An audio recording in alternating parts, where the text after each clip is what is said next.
मुख्यमंत्री मोहन यादव आज सिंगरौली के दौरे पर हैं, जहां उन्होंने पीएम उज्ज्वला योजना और सामाजिक सुरक्षा पेंशन के हितग्राहियों के कार्यक्रम में हिस्सा लिया। सीएम ने मंच से ऐलान कर दिया कि गेहूं खरीदी की तारीख को 23 मई से बढ़ाकर 28 मई तक कर दिया गया है, ताकि किसानों में पिछले साल से भी ज्यादा गेहूं खरीदी की जा सके। उन्होंने ये भी कहा कि हमारी संस्कृति में सीमा पर जवान और खेत में किसान दोनों का सम्मान होना चाहिए।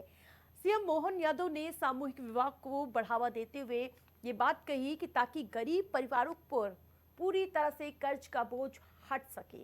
इस दौरान सिंगरौली जिले को बड़ी सौगात देते हुए विकास कार्यों का लोकार्पण और भूमि पूजन किया गया, जिसमें चितरंगी और देवसर के अस्पताल भी शुमार हैं। सीएम ने सिंगरौली को उद्योगों और पर्यटन के जरिए नंबर 1 बनाने का लक्ष्य और संकल्प दोहराया। कार्यक्रम में हितग्राहियों को लाभ के प्रमाण पत्र बांटे गए और सीएम ने स्मृति चिन्ह के रूप में एक पेंटिंग भी भेंट की है।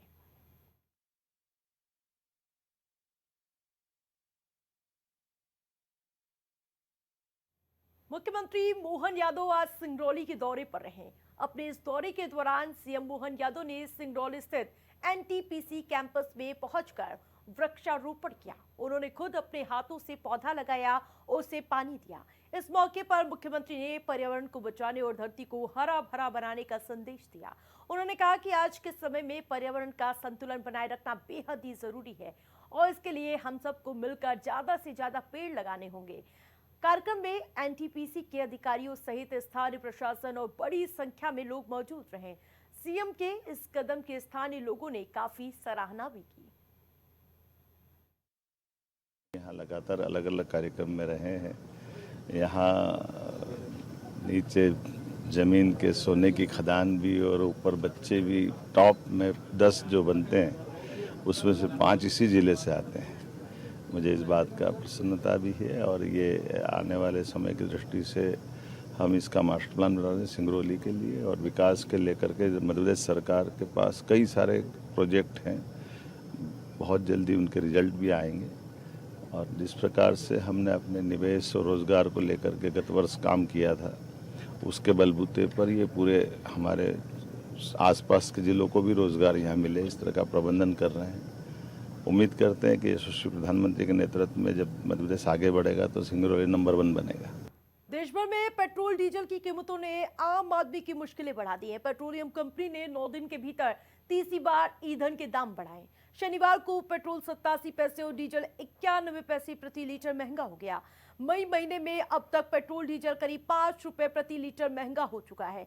15 मई को पहली बार करीब 3 रुपए प्रति लीटर की बढ़ोतरी की गई और इसके बाद 19 मई को दूसरी बार करीब 90 पैसे दाम बढ़ा दिए गए और इसी की तरह तीसरी बार भी बढ़ोतरी होती है। मध्य प्रदेश समेत कई राज्यों में पेट्रोल 1 रुपए से ज्यादा महंगा हो गया। बढ़ती कीमतों को लेकर कांग्रेस ने केंद्र और राज्य सरकार पर जबरदस्त तरीके से हमला बोला। पूर्व मुख्यमंत्री कमलनाथ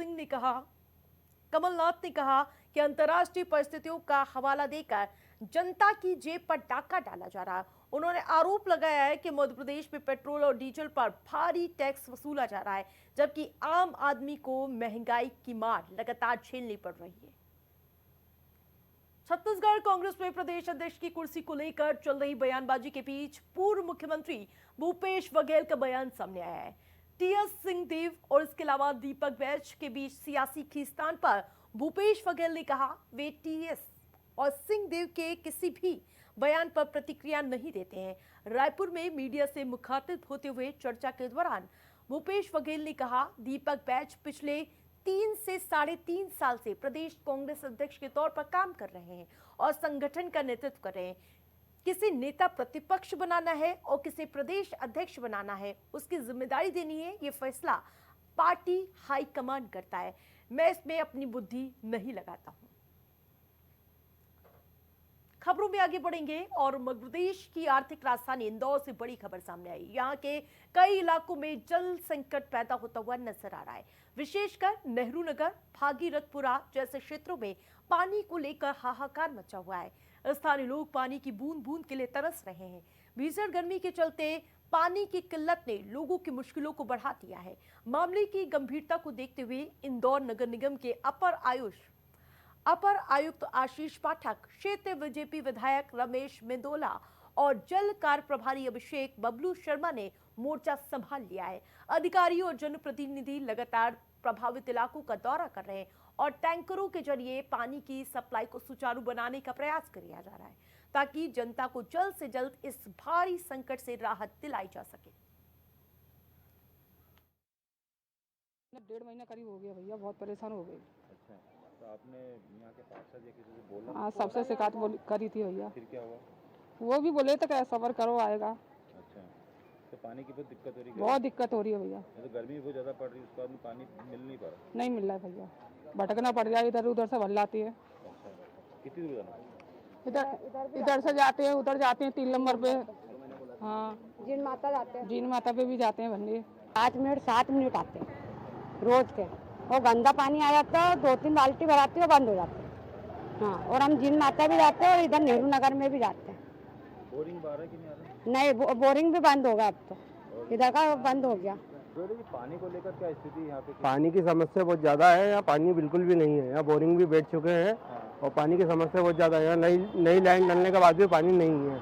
गंदा पानी क्या आ रहा है? गंदा पानी तो नहीं आ रही है, लेकिन फिर भी थोड़ा सा आता गंदा पानी, और बाकी जो पानी है वो पूरा आ ही नहीं रहा यहाँ पे। ना नर्मदा का पानी है, ना ही इसका बोरिंग का पानी है। तो पानी को लेकर कैसी स्थिति कर दी? यहाँ की पानी की समस्या से हम लोग बहुत ज़्यादा परेशान हो गए हैं। यहाँ पर हमको बोरिंग भी बैठ चुके हैं और नर्मदा का पानी भी नहीं मिल पा रहा हमको। जब से नई लाइन डली है, जब से हम लोग बहुत ज़्यादा परेशान हो गए। इससे तो जो पुरानी स्थिति वो थी वो बढ़िया थी। इंदौर शहर में जल संकट गहरा गया है। कितनी वार्ड ऐसे हैं जहां पानी नहीं पहुंच पा रहा है और क्या कारण है? देखिए, जैसा कि आपको मालूम है कि इंदौर में जो 80% हमारी आबादी है, पॉपुलेशन है, और करीबन हमारा जो 68% एरिया है वो नर्मदा से कनेक्टेड है। और नर्मदा का हमारा जो पानी आ रहा है वो पर्याप्त आ रहा है। जितना हमें पानी की ज़रूरत है टंकियों को बनने के लिए वो आ रही है। जल संकट के लोग उसका कारण जो है वो ये है कि जो हमारा बाकी एरिया है जो नर्मदा विहीन है और जहाँ पे बोर और बाकी भूमिगत स्रोतों पर डिपेंडेंसी है, वो चूँकि सूख गए हैं, आपको भी मालूम है।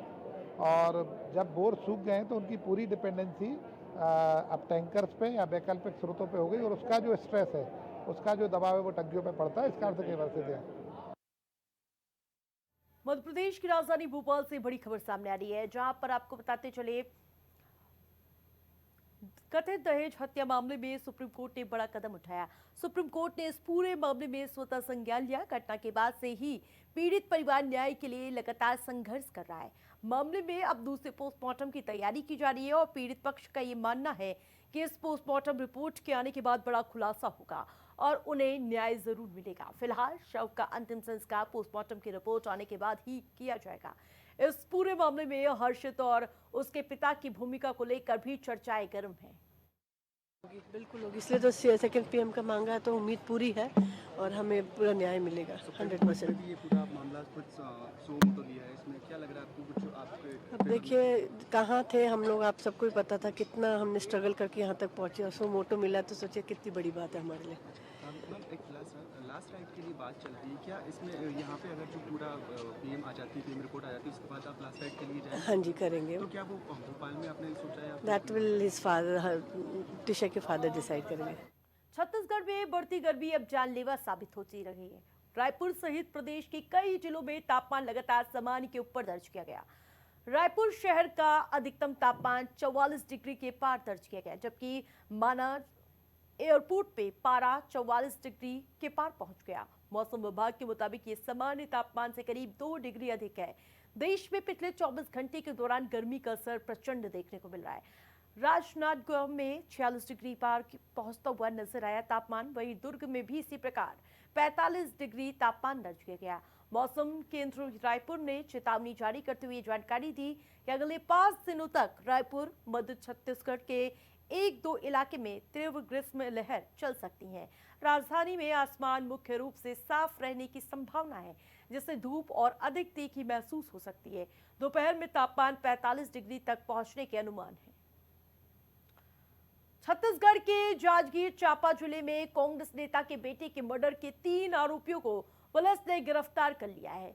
23 अप्रैल को तीनों नकाब पहनकर सम्मिलाल कश्यप के घर घुसे और उनके बेटे आयुष कश्यप के सिर पे सीने में गोली मारकर हत्या कर दी गई। मामला बिर्रा थाना क्षेत्र की करही गांव का बताया जा रहा है। आरोपियों से पूछताछ में ये सामने आया कि आयुष अपने पिता का रेत गिट्टी का कारोबार संभाल रहा था। बढ़ते रसूख को देखकर आरोपी उसे हटाना चाहते थे। पैसों के विवाद, कारोबार की होड़ और पुरानी रंजिश में सुपारी लेकर वारदात को अंजाम दिया गया। आरोपी पिता की भी हत्या करना चाहता था और फिलहाल मामले में मास्टरमाइंड और कुछ सहयोगी सहित सभी फरार बताए जा रहे हैं। उन्होंने उसके घर में घुसकर उसको जो विक्टिम है उसकी हत्या की थी। तो इस तारतम्य में इनकी गिरफ्तारी हुई है। पुलिस की टीम जो है इसमें शामिल रही है। जिला जांजगीर की, बिलासपुर की, कोरबा, तीनों जिलों की टीमें हमने इसमें लगाई। तो इस घटना का मुख्य उद्देश्य जो व्यवसायिक प्रतिस्पर्धा और उनके जो मृतक के आयुष का जो प्रभाव है उसको लेकर गांव के व्यक्ति हैं उनके जो ईर्ष्या थी वो मुख्य कारण था इसका। अमेरिका, इजरायल और ईरान के बीच तनाव के बाद जहां दुनिया भर में कच्चे तेल की कीमतों में भारी बढ़ोतरी दर्ज हुई है, भारत में पेट्रोल की कीमतों में असर साफ तौर पर दिखाई देने लगा है। पेट्रोल के लगातार महंगे होने से लोग इलेक्ट्रिक वाहनों की ओर रुख करते हुए नजर आ रहे हैं। रायपुर समेत पूरे छत्तीसगढ़ में इलेक्ट्रिक टू व्हीलर की खरीदारी में भारी इजाफा दर्ज हुआ है। ऑटोमोबाइल कारोबारियों के मुताबिक पिछले कुछ हफ्तों में इलेक्ट्रिक दोपहिया वाहनों की मांग से करीब 20 से 30% तक बढ़ोतरी हुई है। खासकर शहरों में रोजाना आने जाने वाले लोग अब पेट्रोल का खर्च बचाने के लिए इलेक्ट्रिक स्कूटर का रुख कर रहे हैं। रायपुर समेत छत्तीसगढ़ के कई शहरों में पेट्रोल के दाम 105 रुपए प्रति लीटर पहुंच चुके हैं। इसका सीधा असर मध्यम वर्गीय परिवारों के बजट पर पड़ता हुआ नजर आया। रोजाना 30 से 50 किलोमीटर तक सफर करने वाले लोगों का कहना है कि अब पेट्रोल वाहन चलाना पहले की तुलना में काफी महंगा हो चुका है। मध्य प्रदेश के छतरपुर में भीषण गर्मी का प्रकोप साफ देखने को मिला। यहाँ तापमान 47 से 48 डिग्री सेल्सियस के पार पहुंच गया है। हालात इतने बिगड़ गए हैं कि सड़कों पर खड़ा होना भी दूभर हो गया है। ज्यादातर दुकानें बंद दिखाई दे रही हैं और गर्मी इतनी भीषण है, ना तो एसी काम कर रहा है ना ही पंखे। घरों के अंदर और बाहर दोनों जगह हाल बेहाल है। सड़कों पर ऐसा सन्नाटा पसरा है जैसे कोरोना काल में लॉकडाउन लग गया हो। मानो लोग गर्मी से बचने के लिए घरों में ही दुबके नजर आ रहे हैं। मौसम को देखते हुए लोगों को घरों में रहने और सुरक्षित रहने की सलाह मौसम विभाग की ओर से दिया जा रहा है।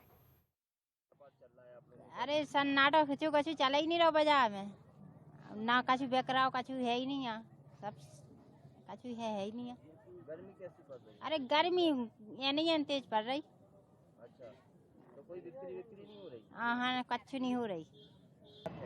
देखिए, छतरपुर में तो गर्मी तो नहीं कहा जा सकता है। इस समय हम ये बता सकते हैं कि केवल छतरपुर में आग बरस रही है।